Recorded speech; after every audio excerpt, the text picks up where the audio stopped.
Happy New Year. Russian spy girl here. Yes, I'm 43. I don't qualify as a girl in any level, in any stretch of the word. But that's how they keep treating me. So it's time, as the end of 2020 comes to a head, it's time for me to own it. I'm the Russian spy. In February of 2016, I contacted the federal government. I contacted the congressional committees on financial services and banking, as well as the Senate committees. And I said, I need for you to investigate Hillary Clinton.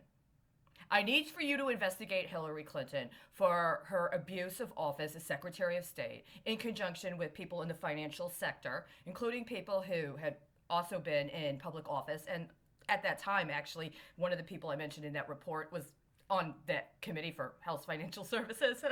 And he had just taken a temporary time frame off to go in a special commission around gun violence, right?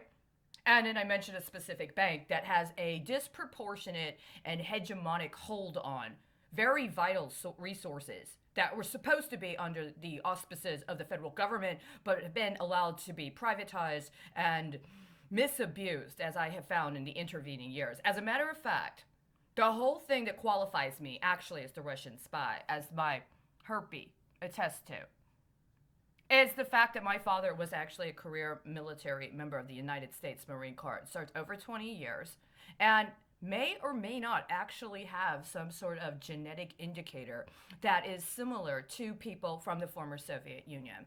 That is only subsidiary. That is merely a means by which to target him and people in his bloodline. The actual charges, I think, have to do with being working class, good at what he did, and the kind of person that once he became a civilian, for whatever reasons, all of the younger people that were more exotic and I believe thought that they should be availed of certain financialization capabilities just didn't seem to like my father. They didn't like him. Is it because they expected a certain kind of performance in respect to their job duties and for whatever reason my father wasn't interested in that?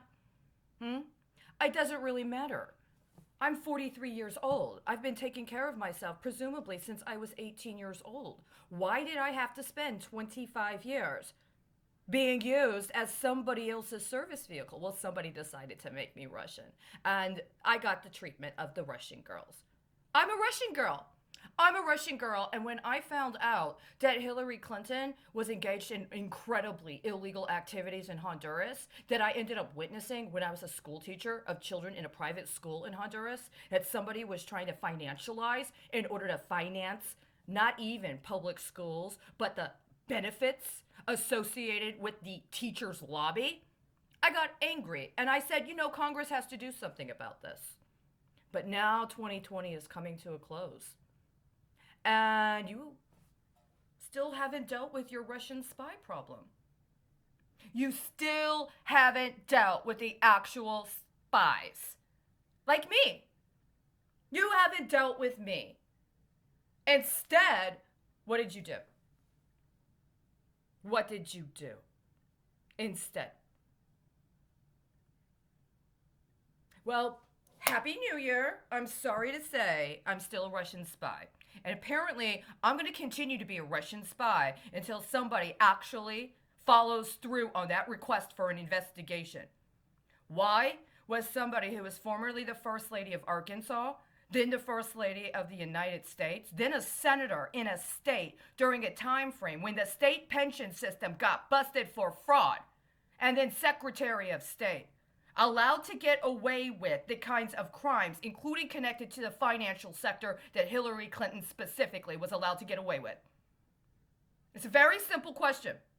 They're actual crimes that can be directly attributed to her as well as the Clinton Foundation, both domestically and internationally. Why has nobody followed through on any investigation into financial crimes involving the administration of Bill Clinton and the subsequent acts of fraud against the people of the United States, up to and including fraud involving war bonds? Efforts to defraud connected to war bonds, literally by the definition of the law, qualify as sedition. attempting to prostitute the children of members of the military in order to try to compel them to agree to sabotage the United States definitely affects the morale and loyalty of the military.